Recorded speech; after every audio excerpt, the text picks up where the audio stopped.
Comedy ಖಿಲಾಡಿಗಳು ಗೆದ್ದವನು ಅಷ್ಟೇ talented and off screen ಅಷ್ಟೇ ಒಳ್ಳೆ ಹುಡುಗ ಅವನು. ಬಹುಶಃ ನಮ್ಮದು ಕಾಮಿಡಿ ಖಿಲಾಡಿಗಳು ಯಾವಾಗಲೂ ಒಂದು ಕುಟುಂಬದ ಥರನೇ ಇದ್ವಿ.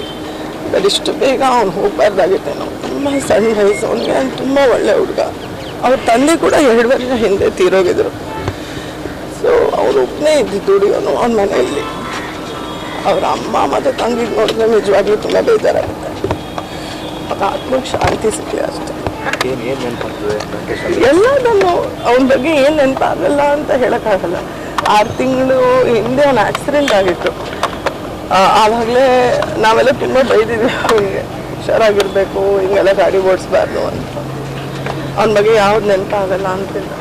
ಅವನ ಬಗ್ಗೆ ಎಲ್ಲದೂ ನೆನಪಾಗುತ್ತೆ. ಹಲವಾರು ಸರ್ತಿ ಮನೆಗೆ ಬಂದಿದ್ದಾನೆ ಊಟಕ್ಕೆ, ನಮ್ಮ ಜೊತೆ ಕುತ್ಕೊಂಡು ಊಟ ಮಾಡಿದ್ದಾನೆ, ಹಕ್ಕಿದ್ವಿ ನಾವೆಲ್ಲ ಜೊತೆಯಲ್ಲಿ. ಅದೆಲ್ಲ ಯಾವತ್ತೂ ಮರೆಯೋಕ್ಕಾಗಲ್ಲ. ಈಸ್ ಅನ್ ಅಮೇಝಿಂಗ್ ಗೈ. ತುಂಬ ಒಳ್ಳೆ ಹುಡುಗ. ಆ್ಯಂಡ್ ಅಷ್ಟು ಬೇಗ ಹೋಗಿ ತುಂಬ ಬೇಜಾರಿಲ್ಲ. ನಿಮ್ಮ ಜೊತೆ ಸೆಲ್ಫಿನೇ ಎಲ್ಲ ಕಡೆ ಓಡಾಡ್ತಾ ಇದೆ. ಹೌದು, ಮೊದಲನೇ ದಿವಸದಿಂದ ನನ್ನ ಡಿಪಿನೇ ಹಾಕ್ಕೊಂಡಿದ್ದೆ ಇನ್ಸ್ಟಾಗ್ರಾಮ್. ಇವತ್ತು ಬೆಳಗ್ಗೆ ದರ್ಶನ ಫೋನ್ ಮಾಡಿ ಕೇಳಿದ್ರು. We are all very sad about it. ನಿಖರ ಸುದ್ದಿ, ಸದಭಿರುಚಿಯ ಕಾರ್ಯಕ್ರಮ. ನೀವು ನೋಡ್ತಾ ಇದ್ದೀರಾ ಕಹಳೆ ನ್ಯೂಸ್, ಸಮಾಜದ ಜಾಗೃತಿಗಾಗಿ ವಸ್ತುನಿಷ್ಠ ವರದಿ.